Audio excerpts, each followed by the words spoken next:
Hey guys, welcome to another week of a WoW Weekly with Myst. This week's events is the Fated Raid will be Castle Nothria. PvP Brawl is Deep 6. The weekly is going to be World Quests. So definitely make sure to pick up the quest on Reset Day. And also Harvest Festival ends on Tuesday. Okay, so on to news. One cool thing that I discovered this week is this Hearthstone Match thing that's in Dragonflight. So basically you craft a card and you can watch a Hearthstone match. I thought this was really cool and unique, honestly. Yeah. So it starts with a quest called Legendary Foil. Asks you to find a ghost and retrieve the legendary card. This leads you to the heart of the deck, which is your next quest, and at that point you're crafting the card, and then you witness this match going on. We also found some new reps in Dragonflight. So we have these titles here. The Kansgard is Merrick Centaur rep. Alley of Dragons is Valdrakken Accord. The Explorer is Dragonscale Expedition. And Ascara is, of course, Ascara Tuskar. There was this Bluepost in regards to dragon riding. So it says, hello, Dragon Riders. A couple updates coming in an upcoming build that warranted pointing out. The text in the tooltips for Dragonal Drakes has been corrected to state more accurate values. Note, actual maximum speed values have not changed from the previous build. For those that need or want a quieter full screen effect for max speed, the accessibility option alternate full screen effects now lessens the dragon riding max speed effect. Surge forwards effectiveness has been increased by 20%. So there's been some world boss loot added in the most recent beta build. And the item level you see on every single one of those pieces of gear is 280. Now this is an interesting one that I thought was really cool. And it is that they're going to start putting a timer on the boats so that you'll be able to determine a little better how long for a boat to arrive. For the most part, you never wait too long for a boat, like I would say 5 minutes max. But it is kind of nice to have a timer. That way, if you need to like quickly hit up the bank or something, but you don't want to miss the boat, you kind of have an idea if you could make it, you know? So I really like the idea of a timer being under there. So this guy here is a lesser dragonkin, and he is a new pet family for the hunters. First time hunters attempted to tame this guy, it would say creature not tameable. Now when you try to tame him, it says you do not know how to tame a dragonkin. So this could be very much like when you could start taming the serpents. Remember you went to, Pandaland, that town there, grabbed your training and voila. It could be very similar to that. Grab a book that teaches you how to train or how to tame some dragonkin. Now, on the topic of cloud serpents, because I kind of shouted that out and then I read something on it. And so on the topic of that, they've been moved to the lesser dragonkin family. So yeah, they are not just a serpent family now, the cloud serpents. Also does not appear to require you to reacquire a way of taming them. So if you've got your how to school your serpent, you're good. You don't have to grab anything else. This might be the item you need. That might be why they did that, right? Have it include all the others, and then they don't have to put out all these different books for all these different ones, right? So, honestly, if you haven't gone and done that, I would go get that book. For those that are unaware, You need Exalted for Order of the Cloud Serpent. And that can be located at the Arbor, and for those that like coordinates, that's 5644, Jade Forest. As for some extra details of the Lesser Dragonkin family, there is Shimmering Scales, which reduces magic damage taken by 70% for 8 seconds. They will have the Ferocity spec. And as for taming, keep in mind, I was making a wild guess with the Cloud Serpents. No one knows how we're going to tame these guys yet. On the topic of taming, there's also some lava pets in Dragonflight that hunters will be able to tame. We have the magma snails, the mag mammoths, and the tarantula.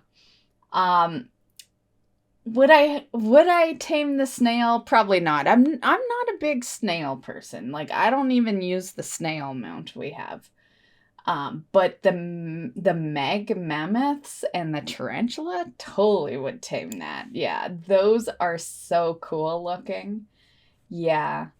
I imagine we're gonna see a lot of hunters with those tames for sure. As far as untamable, these are a couple of snail ones. This is the look, the appearance, and they are untamable. So it does look like they are very much restricted to like the more orange and yellow colored. And staying on track with some more tameable pets. Very good, boys. I went over the quest line a couple of weeks ago on this guy. So yeah, they are apparently tameable. There's 6 different variations of them. This is the 6 here. And yeah, I think that's awesome. I definitely think we're going to see a lot of new tames from hunters. Just off of what we've gone over in the last 5 minutes here. Yeah, they're looking good so far. Okay, so a Vault of the Incarnates is going to be the first raid you approach in Dragonflight. And here are the item levels. And things are going to be a little different. As you can see, just disregard the word dungeons there, and we're going off the boss numbers. So you see the first boss is 1 item level, and then, second to fourth, another, and then 5th to 6th, another, and 7th to 8th. I like that. I always thought they should do that. We already have, like, the last 2 bosses are generally higher item level than the rest of the raid. And I just never understood why they didn't just do that all the way progressing. Just as a little more incentive to actually progress through the bosses, So I really like that idea. As you can see, even if you're just doing normal, you would have a 408 if you're clearing the raid. This right here is the Mythic Plus table. So as you can see, you'll be starting with 401 in your Great Vault. And 427 will be the max item level for the first patch. Another thing that showed up this week is that the pre-patch for Dragonflight showed up on the PTR. For those that don't know, with beta, you need to get in to the beta. But with PTR, that's available to everyone. Most patches, I've done videos on PTR. Just to guide us into the next, patch and stuff like that. So anyone can go check it out. I checked it out. Nothing too much over there, really. Yeah. But I'll give you a little highlight on what's over there. So the first thing you may notice, and you'll notice this on both the beta and the PTR, but that is that the map has been updated. So you can actually see the Dragon Isles now, and you can see that it is located to the right of Northrend. There's also been 2 new achievements added, having to do with Sepulture, the first ones, when you're fighting Ragalon. And these achievements are both called We Are All Made of Stars. One's for heroic and one's for mythic. And basically what you do is you defeat him with all the players under the effect of Herald of the Cosmos. And and then it's a very time limited achievement because it has to be done before the next raid tier. So basically what that means is that would have to be completed before Dragonflight releases. Also for the pre-patch, there was a new PvP talent added for casters. It's called Precognition, and basically if an interrupt is used on you while you are not casting, you gain 15% haste and become immune to control effects for 4 seconds. And this will be available for all ranged spellcasting and healing specs. And the last piece I have regarding retail stuff is, and this is something you can do right now, so this is not this isn't content that doesn't exist yet. I know sometimes I hate reporting on like Dragonflight stuff because it's not content you can do right now, right? And I feel like most people want that. They want news on stuff they can do right now. So right now, you can go earn yourself a Frostbrood proto-wyrm, and that is super easy to do. I have a video on it, so feel free to go check out that video. And all you have to do is make a Death Knight in Classic. Don't pick the fresh servers because that's where the restriction is. If you don't pick those, you don't need a character on the server to make a Death Knight. You can just make it. And then all you do is do the starting area, which will lead you to the city where they're throwing apples at you because they hate you. and then you will go to your leader, depending on if you're Alliance or Horde, and hand in. Once you've done that, you've completed what you need to for the mount. At that point, if you like Classic, you can continue playing Classic. And if you don't, and you were only there to get the mount, you can just log right out and you're done. You don't need to do any more in there. So super easy, and I did a video on it. I will link it at the end of this video. In my video, I do show like the special and all that, so if you want to see like a non-still picture of the mount, definitely check the video out. And very, very nice mount. I was impressed. However, I'm a little disturbed that like we couldn't get a mount like that in Classic. I feel like, for starters, it's a promotion for Classic Wrath. And second of all, retail is 18 years of mounts. Classic, we don't have a whole lot of options in Classic, especially when it comes to flying mounts.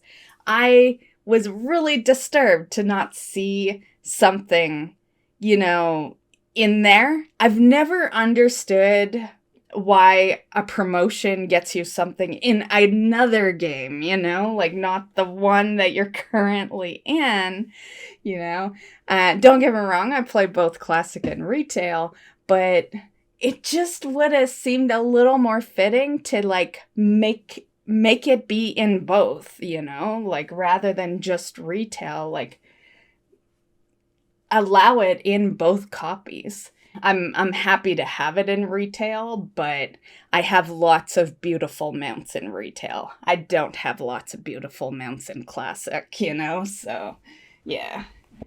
Okay, so I do have one more Classic thing to share, but I thought it would be more fitting to end the video with, since it's actually a video on its own, and a very cute one. So we're just going to quickly talk a little bit about what I've been doing on the channel. So I just, I know it might be a little confusing to some of my retail viewers how much I've been on Classic. So I just wanted to kind of let you know where I am in WoW and my thoughts and all that. So right now, I've been doing a lot of Classic. I've put the mount runs on hold.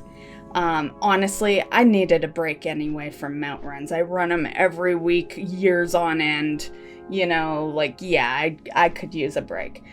The biggest reason, though, wasn't that I felt I needed a break. It's because there's the 50% experience buff in Classic, and that runs all the way to their Wrath launch date. So this is really, like, how I'm acting now is how most people are going to act when, like, launch actually happens. You know, I find this to be kind of the hype moment because I'm able to get so many characters leveled faster, and so that is why I've been going kind of ham with, like, leveling and stuff.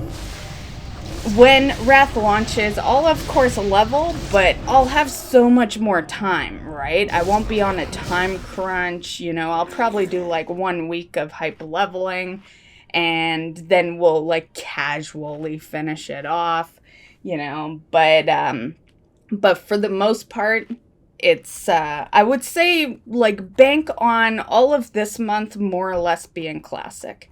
But once this month is over and we're in October, we're back to retail stuff and back to, you know, back to Dragonflight stuff. And, like, I haven't stopped playing retail. I just kind of stopped streaming it, you know. We're just streaming Classic for now.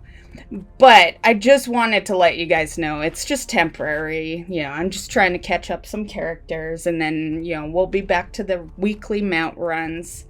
And, you know, when there's more interesting stuff with Dragonflight, you know, I'll bring that out. I pretty much covered the interesting stuff of it, you know, a couple of weekends ago. And I cover it in every weekend news. And Dragonflight is pre-purchased, so you'll definitely see Dragonflight stuff. So I just wanted to kind of let you guys know, for those that are, you know, wondering if I, you know, quit retail for Classic. No. Retail is always more important to me. It's got the new content coming out. Classic is all old content. So we will be back to that. But I did want to kind of let you guys know that, you know, it'll probably be another month before I'm ready to give up on Classic, because by the time the buff vanishes, Wrath will release, and I'll want to level at least on my Druid. As for goals and accomplishments, I really only have one goal right now, although I guess it could count as 3, but it's all Classic related. It's, you know, using the best out of this buff. I had a Druid that was not level 70 at the beginning of last week. She was very low level, like 61. And she's now 70. I focused all week and weekend on her. And yeah, so that goal has been accomplished, and that's like the major one. Like, to be completely honest, I don't care what the other levels of the other characters are, as long as my main is up to par. So they could stop the buff today and I'd be fine. But because the buff is running till the 26th, I'm going to make the best of it. And so we also are leveling the Death Knight, and I have a Mage that I'm leveling. The Death Knight is the on-stream level, and I've been leveling the Mage off of stream. So my Mage is sitting at 63. She was 60 when I logged on her a couple of days ago. And the Death Knight is 61, and I haven't actually logged on to the Death Knight in almost 2 weeks. Basically, the day that the pre-patch showed up, I created the Death Knight, and I did one stream that got me from 55 to 61, and then I decided, hey, what am I doing? I should level my Druid first, and that's when I swapped. So this week in stream, I'm going to be returning to that Death Knight to catch it up, and then off stream I'll do the Mage leveling. So the ultimate goal really is to have all 3 of them at 70, and we have the Druid at 70, so really I'm just looking at 7 more levels on the Mage, and 9 levels on the Death Knight, which I think we can do because we have more than a week. In next week's video, I'll let you know how far I got. Honestly, I think that at the very least, they'd both be at around 68 by the time I do the next video. But then, who knows? I get a lot done on weekends because I'm not typically streaming, and for anyone that's streamed before, you know that that's when you get the least amount done because your main purpose is talking to chat and you're just there to chill. You're not really in a rush to do anything. And yeah, so I definitely earn more levels off of stream because there's less interruptions during it, right? Okay, so that is the weekly news. Like I said, I'm going to leave you with a cute little video. So this video was a special promotion in China. So they would get a Spectral Tiger mount as part of the Wrath Classic bundle.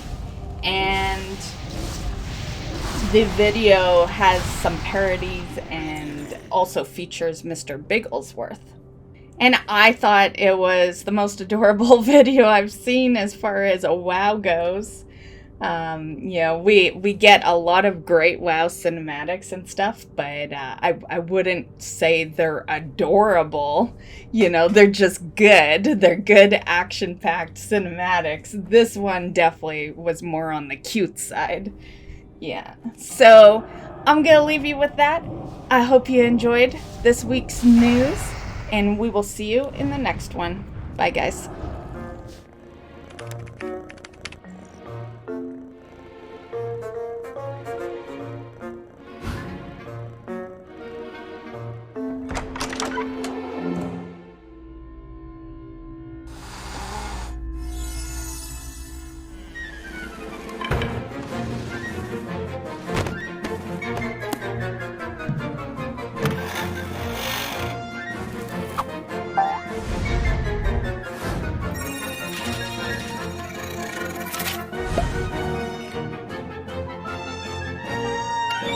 Wow.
你们这是自寻死地！